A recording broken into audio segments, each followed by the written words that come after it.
Hola teman-teman penikmat film. Hari ini gue mau ngajak lo semua nonton salah satu film paling gak nyaman, gelap, dan menyebalkan secara menyenangkan yang gue rewatch beberapa kali. Judulnya Sick of Myself, atau kalau di Norwegia sana dipanggil Sick Pike. Oke, coba bayangin pasangan yang dua-duanya sama-sama haus perhatian. Bukan yang manja lucu ya, tapi yang rela ngelakuin hal ekstrim cuma buat jadi pusat dunia. Sounds toxic? Tapi di film ini, toksiknya tuh levelnya udah masuk kategori gangguan psikologis beneran. Kita fokus sama karakter cewek namanya Sydney. Gua kasih bocoran dikit, dia literally bikin dirinya sendiri sakit demi dapet simpati dari orang-orang di sekitarnya. Lo tahu nggak apa yang dia lakuin? Dia konsumsi pil ilegal yang punya efek samping brutal banget. Sengaja.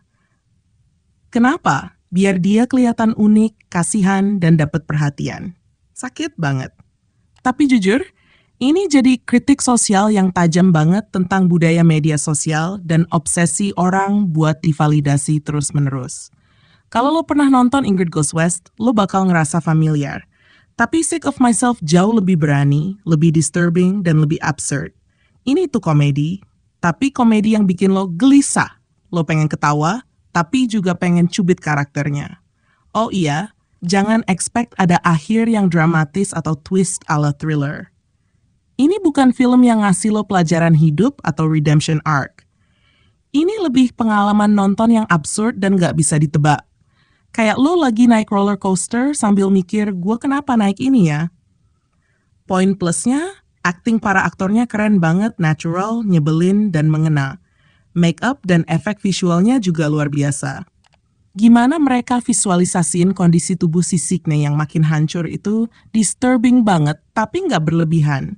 Dan yang paling keren, kadang lo nggak tahu mana yang nyata, mana yang cuma di kepala dia. Film ini sering banget ngeblur antara realita dan halusinasi. Lo bisa nebak, tapi nggak pernah yakin.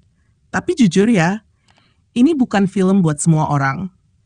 Ada yang bakal bilang ini menjijikan, nggak bermoral, atau nggak punya arah. Dan gue paham. Tapi buat lo yang suka komedi gelap, satir sosial, dan karakter-karakter flawed yang bikin lo gregetan, ini wajib tonton. Dan by the way, sebelum filmnya mulai, sutradaranya sempat kasih video pembuka yang isinya bilang, film ini cuma bisa dimengerti sama orang-orang pintar. Sombong, iya. Tapi lucu juga sih. Secara keseluruhan, Sick of Myself adalah pengalaman nonton yang nggak biasa. Nggak ada pahlawan, nggak ada penjahat. Cuma orang-orang yang terjebak dalam kebutuhan mereka buat terus dinotis. Dan di dunia sekarang, mungkin itu bukan fiksi lagi. Mungkin itu realita yang kita udah anggap biasa. Nilai dari gua, 7. Disturbing tapi juga jujur dan brilian dalam cara yang absurd. Pernah kenal orang kayak Sydney? Atau jangan-jangan lo sendiri pernah jadi sedikit kayak dia? Coba cerita di kolom komentar ya. Jangan lupa like, subscribe, dan nyalain lonceng biar nggak ketinggalan review film lainnya dari gua. Sampai jumpa di video berikutnya. Dan ingat, validasi itu perlu. Tapi jangan sampai lo harus sakit dulu buat ngerasainnya. Peace out, bye!